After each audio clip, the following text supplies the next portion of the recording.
नमस्कार मित्रमैत्रिणींनो. 50 ते 60 वयोगटातील लोकांसाठी सामाजिक स्वास्थ्य हे त्यांच्या एकूण आरोग्याचा महत्त्वाचा भाग आहे. या वयोगटात निवृत्ती, अपत्यांची स्थिरता आणि शरीरात होणारे बदल यामुळे सामाजिक आयुष्यात मोठे बदल होतात.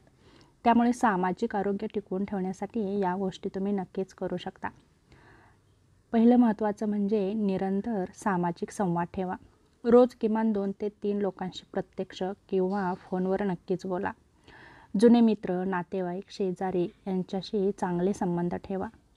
कोणत्याही छोट्या कारणाने संपर्क टाळू नका. गप्पा-टप्पा, आठवणी शेअर करणं, हास्यविनोद करणं यामुळे तुमचं मन हलकं होण्यासही मदत होते आणि तुमचा विरंगुळाही होतो. दुसरं महत्त्वाचं म्हणजे समूहात सहभागी व्हा. जसं की महिला मंडळ, भजन मंडळ, वाचन क्लब, निवृत्ती मंडळ, सामाजिक संस्था यामध्ये सहभागी व्हा. यामुळे तुमच्या विचारांची देवाणघेवाण होते आणि तुमचा वेळही जातो. प्रत्येक आठवड्यात 1 ते 2 वेळा अशा बैठकींना हजेरी लावाच. यामुळे तुमचा एकाकीपणा दूर होतो आणि मी उपयोगी आहे ही भावना येते. तिसरं महत्त्वाचं म्हणजे सामाजिक कार्य करा. गरजू विद्यार्थ्यांना शिकवा, गरजूंना मदत करा, वृक्षारोपण करा, स्वच्छता अभियान यामध्ये सहभाग व्हा.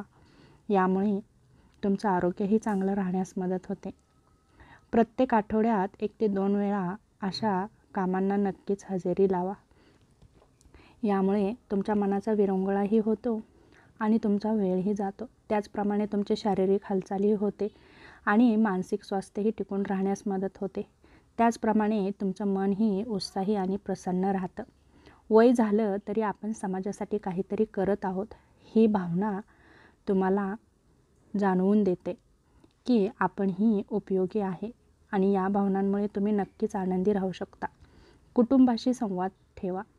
मुलं, मुली, नातवंड, सुना, जावई यांच्याशी खुला संवाद ठेवा. त्यांचं ऐका. त्यांचे प्रश्न समजून घ्या. त्यांच्यातील मतभेद शांततेने सोडवा. तक्रारी करू नका. त्याचप्रमाणे सामाजिक सण उत्सवांमध्ये भाग घ्या. जसं की गणपती, नवरात्र, दिवाळी, होळी यासारखे सण शेजार धर्म यांच्यासोबत नक्कीच साजरे करा. गाणं, नृत्य, काव्यवाचन, हस्तकला यामध्ये सहभागी व्हा. अशा गोष्टी सामाजिक उत्साह वाढवतात आणि मन प्रसन्न ठेवतात. तंत्रज्ञानाचा उपयोग करा. जसं की व्हिडिओ कॉल, व्हॉट्सॲप, फेसबुक याचा वापर करून दूर राहणाऱ्या लोकांशी जोडलं जाऊ शकतं. त्याचप्रमाणे सायबर सेफ्टी शिका. तंत्रज्ञान नाकारू नका, कारण काळानुसार बदलणं खूप गरजेचं आहे.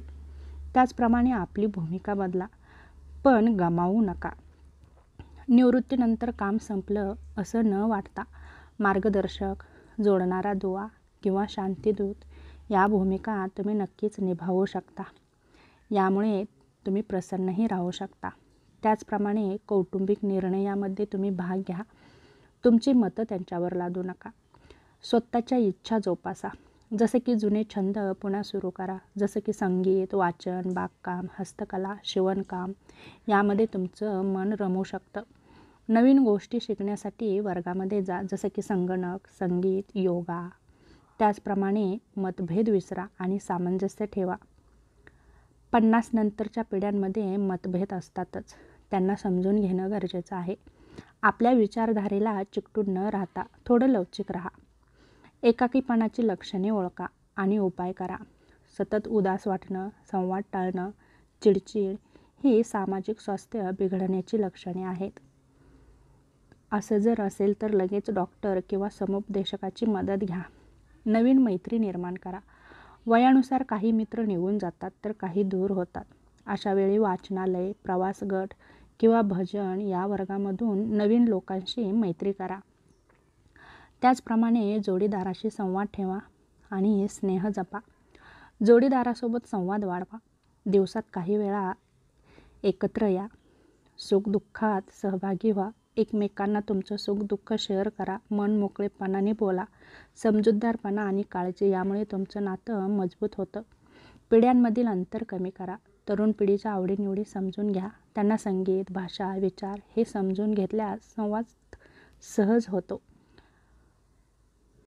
नवीन पिढी आहे तेव्हा या नवीन पिढीवरती तुमचे विचार न लादता त्यांचे विचार समजून घ्या आणि त्यांच्या विचारानुसार तुम्ही तुमच्यामध्ये बदल करण्याचा नक्कीच प्रयत्न करा, जेणेकरून वाद होणार नाहीत आणि नवीन पिढीलाही भारी वाटेल की जसं की माझी आजी आजोबा माझ्या मताशी सहमत आहेत.